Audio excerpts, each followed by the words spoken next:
Special to the point program में आपका स्वागत है। आज हम बात कर रहे हैं प्रस्तावना और मूल अधिकार के बारे में।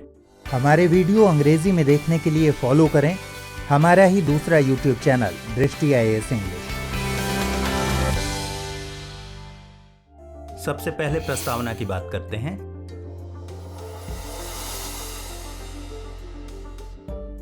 आइए सबसे पहले परिचय देखते हैं। 13 दिसंबर 1946 को संविधान सभा में जवाहरलाल नेहरू द्वारा उद्देश्य प्रस्ताव प्रस्तुत किया गया। इस प्रस्ताव को 22 जनवरी 1947 को सर्वमान्य रूप से स्वीकार किया गया। उद्देशिका का विचार संयुक्त राज्य अमेरिका के संविधान से लिया गया। प्रख्यात न्यायविद व संवैधानिक विशेषज्ञ N.A. पालकीवाला ने प्रस्तावना को संविधान का परिचय पत्र कहा था। अब आइए प्रस्तावना के तत्वों को देखते हैं। संविधान के अधिकार का स्रोत, इसमें बताया गया है संविधान के अधिकार का स्रोत भारत की जनता है। भारत की संप्रभु, समाजवादी, पंथनिरपेक्ष, लोकतांत्रिक व गणतांत्रिक प्रकृति है। संविधान के उद्देश्यों की बात करें तो न्याय, स्वतंत्रता, समता व बंधुत्व बताया गया है। अब विषय वस्तु देखते हैं। न्याय के अंतर्गत सामाजिक, आर्थिक और राजनीतिक न्याय की बात की गई है। स्वतंत्रता के अंतर्गत विचार, अभिव्यक्ति, विश्वास, धर्म और उपासना की स्वतंत्रता दी गई है। समता के अंतर्गत प्रतिष्ठा और अवसर की समता है। सामाजिक, आर्थिक, राजनीतिक न्याय को 1917 की रूस की क्रांति से लिया गया था। स्वतंत्रता, समता और बंधुत्व के आदर्शों को फ्रांस की क्रांति से लिया गया। 42वें संविधान संशोधन अधिनियम 1976 द्वारा प्रस्तावना में 3 शब्द जोड़े गए: समाजवादी यानी सोशलिस्ट, पंथनिरपेक्ष यानी सेक्युलर और अखंडता यानी इंटीग्रिटी। अब कुछ प्रमुख कथनों पर नजर डालते हैं। सर अल्लादी कृष्ण स्वामी अय्यर का प्रसिद्ध कथन है, संविधान की प्रस्तावना हमारे दीर्घकालीन सपनों का विचार। KM मुंशी का कथन है, प्रस्तावना हमारी संप्रभु लोकतांत्रिक गणराज्य का भविष्य फल। पंडित ठाकुरदास भार्गव का कथन है, प्रस्तावना संविधान की आत्मा, कुंजी और आभूषण है। अब प्रस्तावना में संशोधन की बात कर लेते हैं। बेरुबारी संघ मामले में 1960 में सुप्रीम कोर्ट ने संविधान का भाग इसे नहीं माना, इसीलिए संशोधनीय नहीं माना गया। केशवानंद भारती केस 1973 में सुप्रीम कोर्ट ने इसे संविधान का हिस्सा माना, इसीलिए यह संशोधनीय हुआ, लेकिन मूल ढांचे में संशोधन की इजाजत नहीं दी गई। अब आइए मूल अधिकार के बारे में बात कर लेते हैं, यानी भाग 3 के अनुच्छेद 12 से लेकर 35 तक की बात करते हैं।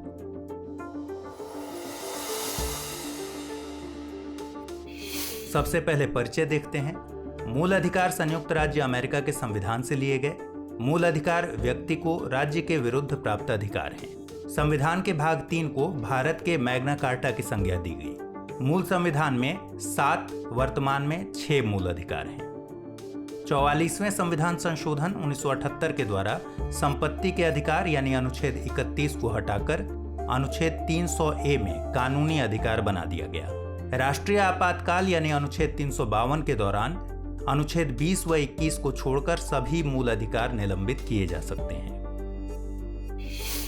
संविधान में वर्णित मूल अधिकारों की बात करें तो अनुच्छेद 12 में राज्य की परिभाषा दी गई है। इसमें राज्य के अंतर्गत भारत की सरकार व संसद, राज्यों की सरकारें व विधानमंडल, सभी स्थानीय व अन्य प्राधिकारी शामिल हैं। अनुच्छेद 13 की बात करते हैं। अनुच्छेद 13 मूल अधिकारों से असंगत व उनका अल्पीकरण करने वाली विधियों के बारे में बात करता है। समानता का अधिकार, अनुच्छेद 14 विधि के समक्ष समानता, अनुच्छेद 15 धर्म, मूलवंश, जाति, लिंग या जन्म स्थान के आधार पर भेदभाव का निषेध, अनुच्छेद 16 लोक नियोजन के विषय में अवसर की समानता, अनुच्छेद 17 अस्पृश्यता का अंत, अनुच्छेद 18 उपाधियों का अंत। अब स्वतंत्रता का अधिकार देखते हैं। अनुच्छेद 19 में वाक एवं अभिव्यक्ति की स्वतंत्रता है। अनुच्छेद 20 में अपराधों के लिए दोष सिद्धि के संबंध में संरक्षण है। अनुच्छेद 21 में प्राण एवं दैहिक स्वतंत्रता का संरक्षण है। अनुच्छेद 21A में प्रारंभिक शिक्षा का अधिकार है। 86वें संविधान संशोधन 2002 के द्वारा इसे जोड़ा गया था। अनुच्छेद 22 में कुछ दशाओं में गिरफ्तारी और निरोध से संरक्षण है। अब शोषण के विरुद्ध अधिकार में अनुच्छेद 23 और अनुच्छेद 24 आते हैं। अनुच्छेद 23 में मानव के बलात् श्रम व दुर्व्यापार का प्रतिषेध है। अनुच्छेद 24 में कारखानों आदि में बालकों के नियोजन का प्रतिषेध है। अनुच्छेद 25, 26, 27 और 28 में धर्म की स्वतंत्रता का अधिकार है। अनुच्छेद 25 में अंतःकरण की और धर्म को अबाध रूप से मानने, आचरण और प्रचार करने की स्वतंत्रता है। अनुच्छेद 26 में धार्मिक कार्यों के प्रबंधन की स्वतंत्रता है। अनुच्छेद 27 में किसी विशेष धर्म की अभिवृद्धि के लिए कर नहीं देने की स्वतंत्रता है। अनुच्छेद 28 में कुछ शिक्षा संस्थाओं में धार्मिक शिक्षा या उपासना में उपस्थित होने से स्वतंत्रता है। संस्कृति और शिक्षा संबंधी अधिकारों की बात करें तो अनुच्छेद 29 में अल्पसंख्यक वर्गों के हितों का संरक्षण है।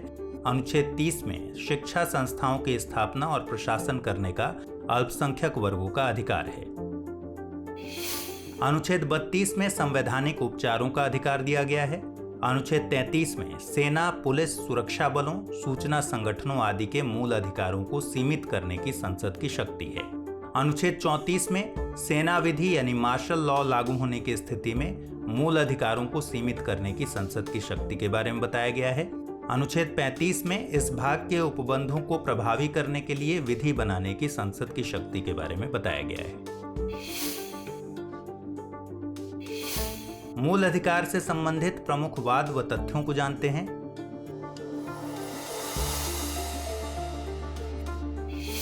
नागरिकों और गैर नागरिकों दोनों को प्राप्त अधिकार हैं। अनुच्छेद 14, 20, 21, 21A, 22, 23, 24, 25, 26, 27 और 28। शंकरी प्रसाद बनाम भारत संघ 1951 में व सज्जन सिंह बनाम भारत संघवाद 1965 में सुप्रीम कोर्ट ने अनुच्छेद 368 के तहत मूल अधिकारों में संशोधन को संभव माना। गोलकनाथ बनाम पंजाब राज्यवाद 1967 में सुप्रीम कोर्ट ने अपना मत बदलकर कहा कि अनुच्छेद 368 के मूल अधिकारों में संशोधन नहीं किया जा सकता। 24वें संविधान संशोधन 1971 के तहत संसद के पास मूल अधिकारों को सीमित करने की शक्ति होगी। केशवानंद भारती बनाम केरल राज्य 1973 में सुप्रीम कोर्ट ने संविधान के आधारभूत ढांचे का सिद्धांत दिया। 24वें संविधान संशोधन को भी वैध माना।